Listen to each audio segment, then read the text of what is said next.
اقترب للناس حسابهم وهم فی غفلۃ معرضون، لوگوں کے لیے حساب کا وقت نہایت ہی قریب آ گیا ہے، جبکہ یہ غفلت میں پڑے ہوئے ہیں، منہ پھیرے ہوئے ہیں سارے لوگ۔ بلکہ اللہ کے نبی صلی اللہ علیہ وسلم اپنے زمانے اقدس میں یوں ارشاد فرمایا کرتے کہ میں اور قیامت اس طرح سے ہیں، یعنی اتنا قریب ہیں جیسے انگلیاں۔ 1400 سال پہلے کے عرصے کو حضور نے قریب فرمایا، تو اب تو ہم بالکل ہی قریب آئے ہیں، اس طور پر کہ قیامت ہمارے سر پر ہے۔ ساری نشانیاں ظاہر ہو چکی ہیں، محض چند بڑی نشانیوں کو آنا باقی ہے، جس کے بعد قیامت قائم ہو جائے گی۔ ہمارے بزرگوں نے آج جو موجود ہیں، انہوں نے بھی جو پیشین گوئیاں کی، اے لوگو تم بہت زیادہ پھیلنے کی کوشش نہ کرو، اس لیے کہ سب سے بڑے فتنے، سب سے بڑی علامات قیامت کی جو آنی ہیں وہ بالکل قریب ہیں تمہاری زندگیوں سے۔ دجال کا ظہور، یاجوج ماجوج کا نکلنا بہت ہی قریب ہے۔ اللہ تعالیٰ قرآن میں آج کی اس پارے میں ہم نے یہ بھی پڑھا، حتیٰ اذا فتحت یاجوج و ماجوج، یاجوج ماجوج کو کھول دیا جائے گا۔ یہ کوئی دو آدمی نہیں ہے، ایک بہت بڑی فوج ہے، بہت بڑی فوج، اتنی کہ انسانوں سے بھی زیادہ ہیں۔ اور یہ جب دنیا میں داخل ہو جائیں گے، ان کو اللہ تعالیٰ نے جزیروں پر قید کیا ہے۔ سد سکندری قرآن پاک میں اس کا بھی ذکر آیا ہے، کل 16ویں پارے میں ہم نے پڑھا تھا۔ حضرت ذوالقرنین ایک بزرگ ہیں جن کا تذکرہ آیا ہے، سکندر ذوالقرنین، اللہ نے ان کو پوری دنیا کی بادشاہت عطا فرمائی تھی، تو ان کو اللہ تعالیٰ نے حکم دیا تھا کہ یہ یاجوج ماجوج اس زمانے میں بہت فساد مچاتے تھے کہ ان کو قید کر دو کہیں پر۔ تو لوگوں نے آپ سے کہا، قالوا یا ذا القرنین ان یاجوج و ماجوج مفسدون فی الارض فہل نجعل لک خرجا، یہ زمین میں اتنا فساد مچاتے ہیں تو آپ ہمارے لیے کوئی ان سے نکلنے کا راستہ بنا دیجئے۔ تو انہوں نے ایک دیوار بنائی تھی جس کا ذکر قرآن پاک میں ہے۔ حضرت ذوالقرنین نے سیسا پگھلا کر کے ایک بہت ہی مضبوط دیوار کھینچی۔ وہ دیوار کہاں ہے اللہ بہتر جانے، ہمیں قرآن نے اتنا کہا ہے کہ انہوں نے دیوار میں انہیں قید کیا۔ اور آتونی زبر الحدید حتی اذا ساوا بین الصدفین وقال انفخوا حتی اذا جعلہ نارا قال آتونی افرغ علیہ قطرا، یہ ذکر جو ہے ان کے دیوار بنانے کا ہے۔ پہلے اس سیسے کو پگھلایا گیا، آگ بنی، پھر اس کو مضبوط کیا گیا، پھر دیوار تعمیر ہوئی۔ اب وہ یاجوج ماجوج کی جو فوج ہے انہیں قید کر دیا گیا۔ حدیث پاک میں ہے وہ روزانہ دیوار کو توڑنے کی کوشش کرتے رہتے ہیں، پوری رات بھر دیوار کو چاٹتے ہیں یہاں تک کہ وہ تھوڑی باقی رہ جاتی ہے۔ تو تھوڑی باقی رہتی ہے، صبح کے وقت وہ تھک جاتے ہیں اور کہتے ہیں چلو باقی کا کل کر لیں گے، یہ کل نکل جائے گی۔ وہ جیسے ہی واپس آتے ہیں اللہ تعالیٰ اس دیوار کو جیسی تھی ویسی بنا دیتا ہے، روز کا معمول ان کا ہے۔ اور پھر فرمایا گیا کہ اخیر میں وہ یہ کہیں گے، پوری دیوار کو چاٹتے چاٹتے یا توڑتے توڑتے قریب کو پہنچ جائیں گے، تب وہ یوں کہیں گے انشاءاللہ کل تو ختم ہو ہی جائے گی، اللہ نے چاہا تو وہ جس دن وہ کہیں گے تو پھر وہ دیوار ٹوٹ جائے گی، انشاءاللہ کا استعمال کریں گے۔ اس کے بعد دیوار جب ٹوٹے گی تو وہ پوری فوج داخل ہوگی پوری دنیا میں، اور وہ اتنا فساد مچائیں گے کہ ہر چیز کو کھائیں گے، ہر چیز کو، یعنی ان کے لیے کوئی کھانے کی چیزیں مخصوص نہیں، پوری کھیتیاں چر جائیں گے، پورے مویشی جانور چبا جائیں گے، استعمال کرنے والی چیزیں کھا جائیں گے، لکڑیاں کھا جائیں گے، کوئی چیز باقی نہیں چھوڑیں گے، سب چیزیں کھائیں گے۔ وہ ایک بہت بڑا فتنہ ہوگا قیامت سے پہلے، پھر اللہ تبارک و تعالیٰ انہیں ہلاک فرمائے گا۔ دجال کا ظاہر ہونا بہت ہی قریب ہے۔ دجال، کانا دجال جس کو کہتے ہیں، اس کی ایک آنکھ ہوگی، اس کی پیشانی پر کاف رے لکھا ہوگا، وہ صرف اہل ایمان دیکھیں گے، جن کے اندر ایمان ہے انہیں نظر آ جائے گا اس کی پیشانی پر کیا لکھا ہے، کافر لکھا ہوا ہے، اور جو منافق ہیں وہ اسے نہیں پہچان پائیں گے۔ وہ بڑی طاقتیں لے کر کے آئے گا اور لوگوں کو بہت بڑی آزمائش میں ڈالا جائے گا، اس طور پر کہ وہ لوگوں کو دکھائے گا پانی برسا کر کے، زمین سے سبزے اگا کر کے، جو مانگو وہ اسی وقت حاضر کر کے دکھا دے گا۔ سونا چاہیے وہ حاضر ہے، چاندی چاہیے وہ حاضر ہے۔ تو لوگوں سے وہ کہے گا کہ میں تمہارا خدا ہوں جس کی تم عبادت کرتے تھے، میں اتر پڑا ہوں۔ تو جو اسے مان لے گا تو وہ کافر و مرتد ہو جائے گا، اور جو نہیں مانے گا اسے وہ سخت سزائیں دے گا، یہاں تک کہ تیل کو گرمائے گا اور مومنوں کو اس میں ڈالے گا کھولتے ہوئے تیل میں، یا پھر کوئی مومن اس کو نہ مانے تو اس کی دونوں ٹانگ پکڑ کر چیر دے گا، ہلاک کرے گا۔ اس طرح سے سخت اذیتیں دے گا ایمان والوں کو، لیکن اللہ جس کے ایمان کی حفاظت کرے وہ دجال کے فتنوں سے محفوظ رہے گا۔ حضور اکرم صلی اللہ علیہ وسلم دعا کیا کرتے تھے، نعوذ بک من فتنة المسیح الدجال، اے مولا ہم تیری پناہ مانگتے ہیں مسیح الدجال سے، یہ کانا جو دجال آئے گا۔ تو اے لوگوں آپ بھی دعا میں مشغول رہیں، اس لیے کہ وہ زمانہ نہایت قریب۔ مجھے تو نظر آتا ہے کہ جو جو علامتیں دجال کے ظاہر ہونے کی بتائی گئی تھیں وہ سب آ گئی دنیا میں۔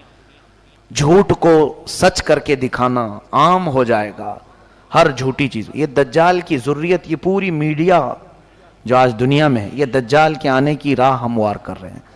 اور دجال کیا ہوگا؟ یہودی اس کو مسیحا سمجھتے ہیں، یہودی اس کو اپنا مسیحا مانتے ہیں کہ وہ ہم سب کو پوری دنیا میں عزت دینے والا آئے گا۔ تو دجال کے آنے کے لیے یہودی پوری فیلڈ ہموار کر رہے ہیں، جگہ جگہ جو تمام چیزوں کا قبضہ، پورے سونے پر ان کا قبضہ ہے آج، جیولری، گولڈ، اتنے تعداد میں یہ جمع کرتے جا رہے ہیں، کیونکہ یہ دجال کی کام آنے کے لیے۔ اور دجال ان کے لیے مسیحا ہے، بظاہر مسیحا۔ وہ یوں سمجھتے ہیں کہ ہمیں جنت دلانے والا آنے والا ہے۔ دیکھا نہیں آپ نے، یہودی اکثر چیزوں میں، اپنے برانڈ میں یا اپنے لوگوں میں ایک آنکھ کا استعمال کرتے ہیں۔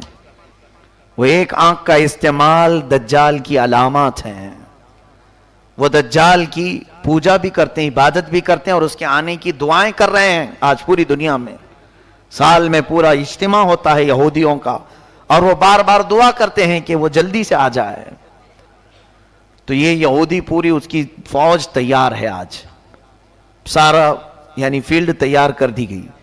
یہ بھی حدیث پاک میں آیا ہے، دجال کے آنے سے پہلے پہلے یہودی اور عیسائی تمام ملکوں کو فتح کرتے کرتے حرم پاک تک پہنچ جائیں گے۔ حرمین طیبین چھوڑ کر، مکہ مکرمہ اور مدینہ طیبہ چھوڑ کر تقریباً پوری دنیا پر یہ قبضہ کر لیں گے۔ یہ حدیث پاک میں یہ ہو کے رہے گا، اور یہ پہنچ گئے، آج عرب میں بھی پہنچ گئے۔ آج عرب کے تمام ایئرپورٹ، سعودی عرب، اصل میں اس کو سعودی کہنا مناسب نہیں سمجھتا، وہ عرب شریف تھا، ان ظالموں نے اس کو سعودی بنایا ہے، پہلے نہیں تھا یہ سعودی۔ اس کو انہوں نے اپنے خاندانی نام سے ملک کو تجویز کیا ہے۔ وہ عرب ہے، حجاز ہے حضور کے زمانے کا۔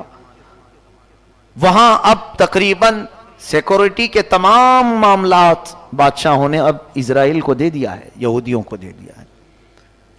حتیٰ کہ ابھی نئی خبر یہ بھی ملنے کو آ رہی ہے کہ حج اور عمرے کے تمام انتظامات اسرائیلی کمپنی کو دیے جانے والے ہیں، یعنی وہ بہتر سے بہتر سیکورٹی فراہم کریں گے۔ کتنے سالوں سے، کئی 100 سالوں سے اسرائیل کا اور عرب کا کوئی تعلق نہیں تھا، سفارتی تعلق نہیں تھا۔ ابھی جا کر کے یہ تعلق بھی قائم ہونا شروع ہوا کہ براہ راست سعودی عرب سے پروازیں، طیارے، پلین اسرائیل جا سکتے ہیں، آ سکتے ہیں۔ یہ ساری چیزیں ہموار ہو گئیں، ان کی تمام دوستی کھل کر کے آ گئی اب، یعنی یہ یہود کو عرب میں داخل کرنے کے تمام راستے پیدا کر چکے ہیں۔ کیا یہ علامات نہیں؟ حضور صلی اللہ علیہ وسلم کی حدیثیں پڑھو، دجال کے آنے کی اور کیا علامات ہیں؟ فرمایا عرب جب کثرت سے گناہ میں مبتلا ہو جائیں گے، کثرت الخبث، یعنی خباثت عام ہو جائے گی۔ اسی کی تو ایک کڑی ہے کہ اب عرب میں بیچ بننے جا رہے ہیں، سینما تھیٹر کھلنے جا رہے ہیں، جوے کے اڈے اوپن ہو رہے ہیں. یہ میرے آقا نے فرما دیا تھا عرب جو ہے خباثت میں مشغول ہو جائیں گے، علل اعلان برائیوں. پہلے سے تو تھی ان کے اندر لیکن اب کھل کر کے. یہ دجال کے آنے کی بڑی بڑی علامتیں ہیں. دریائے تبری جس کے متعلق یہ فرمایا گیا اس کا پانی سوکھ جائے گا تب دجال آ جائے گا. ابھی ہم نے رپورٹ میں دیکھا ہے کہ 2 یا 2.5 فٹ پانی اس میں بچ گیا ہے دریائے تبری میں. یہ تمام چیزیں اتنی قریب ہیں اور میرا مولا فرماتا ہے اقترب للناس حسابهم وهم فی غفلت. بہت ہی قریب آ گیا ہے لوگوں کے حساب کا وقت جبکہ یہ غفلت میں پڑے ہوئے ہیں. ایسا لگتا ہے کہ کچھ حساب دینا ہی نہیں ہے. قیامت کے آنے کے آثار تمہارے لیے سب چیزیں جو میرے آقا نے فرمایا سب کھل کر کے آنے لگی. پھر کیوں ہم واپس جانے کی انتظار میں نہیں؟ اپنے لیے تیاریاں. آج دیکھیں بچہ بچہ گھر میں اپنے ماں باپ سے ایک چیز پوچھتا ہے عید کے میرے جوڑے کون سے ہیں. ماں باپ یا پھر تقریباً آج اکثر لوگوں کو آپ کسی مارکیٹ میں ہی دیکھیں گے سارے بازار بھرے ہوئے ہیں آج. کیوں؟ عید کی خریداری ہے. عید میں پہننا تو ہے میاں، ابھی عید تو 15-20 دن باقی ہے لیکن تیاری اب سے شروع ہے. ٹیلروں کے پاس جانا اور پھر اپنے سجنے سنورنے کے سامان لینا، یہ سب چیزیں ہو چکی.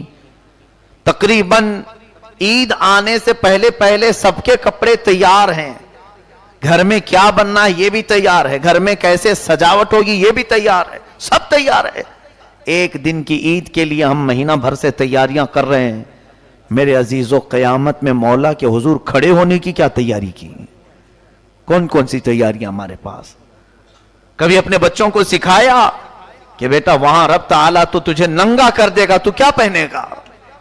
قرآن پڑھا، اپنے لیے کچھ رکھا؟ کہیں تمہاری کوئی چوپڑی میں چھوٹی سی نوٹ بک میں لکھا ہوا ہے کہ میں نے اپنی زندگی میں اتنے ختم قرآن کیے ہیں، اتنی تسبیحات پڑھے ہیں، اتنے ذکر کیے ہیں؟ یا پھر کوئی تو چیزیں ایسی لکھ کر کے رکھو کہ رب تبارک و تعالیٰ کے حضور اگر پوچھا جائے تو یہ پیش کر دوں گا. ہم تو اندھا دھند جی رہے ہیں، ہم کو تو کوئی خبر ہی نہیں. باقی سب ہم جوڑے گنتے ہیں، ہر چیز کی تمام ہم کو حساب کتاب سب معلوم ہے. کس دن کیا بنے گا، کس دن کیا سجایا جائے گا، کس دن کیا پہنا جائے گا. میرے عزیزو یہ غفلت کی زندگی ہمارے لیے بہت ہی خطرناک ہے. مسلمان کی زندگی ایسی نہیں ہونی چاہیے. کفار و مشرکین اگر ایسے جیتے ہیں تو ان کے لیے تو اللہ نے جہنم تیار کیا ہے. اللہ فرماتا اعدت للکافرین، میں نے جہنم کو کافروں کے لیے تیار کیا ہے. تم کیوں اس کی تیاری کر رہے ہو؟ فاتقوا النار التي وقودها الناس والحجارة اعدت للکافرین، اس جہنم کی آگ سے ڈرو جس کا ایندھن میں نے انسانوں کو اور پتھروں کو بنایا. لیکن وہ جہنم کس کے لیے ہے؟ اے لوگو، کافروں کے لیے. تم خوش نصیب ہو، اللہ نے تمہارے لیے کہیں پر بھی قرآن میں ایک جگہ بھی نہیں فرمایا کہ جہنم ہے، بلکہ سب جگہ تمہارے لیے فرمایا ان الذین آمنوا وعملوا الصالحات کانت لہم جنات الفردوس نزلا. جو ایمان لائے ہیں، عمل صالح کیے ہیں، اے لوگوں، ان کی مہمان نوازی کے لیے تو میں نے جنت الفردوس بنایا ہے. ایک جگہ نہیں، ہر پارے میں تمہیں ملے گا جنات تجری من تحتها الانہار خالدین فیہا. ایسی تمہارے لیے جنتیں میں نے بنائی ہیں، باغیچے ہیں جس میں نہریں بہ رہی ہیں، جو جائے گا اس میں ہمیشہ رہے گا. لیکن بندہ ہے کہ وہ مولا کی سجائی ہوئی جنت کو لینے کی تیاری کرنا نہیں چاہتا. کافروں کے کام اچھے لگتے ہیں، یہود و نصارہ کے عمل پسند ہیں. ہماری پوری قوم کو ان کی ایکٹیویٹیز میں دلچسپی ہے، ان کے کیریکٹر کو دل سے لگانے کو پسند کرتے ہیں. باقی رہی بات مصطفیٰ کریم صلی اللہ علیہ وسلم نے جو اخلاق کریمانہ دیے تھے، اور اسی لیے سچ فرمایا تھا میرے آقا نے، دنیا میں ایسے جیو جیسے مسافر رہتا ہے، بہت جلدی تم چلے جاؤ گے یہاں سے، اور ہمیشہ کی زندگی کو کیوں یہ چھوٹی سی زندگی پر قربان کرتے ہو؟ یہاں جتنا بھی عیش کرو گے عارضی ہوگا، ٹیمپرری ہوگا. ارے دیکھتے نہیں یہاں کپڑے بھی پرانے ہوتے ہیں، دیکھتے نہیں یہاں پر چیزیں بھی پرانی ہو جاتی ہیں، بہت جلدی پرانی ہوتی ہیں. اور تم دیکھتے دیکھتے ابھی تمہاری جو جوانی ہے وہ جھریوں میں بدل جائے گی.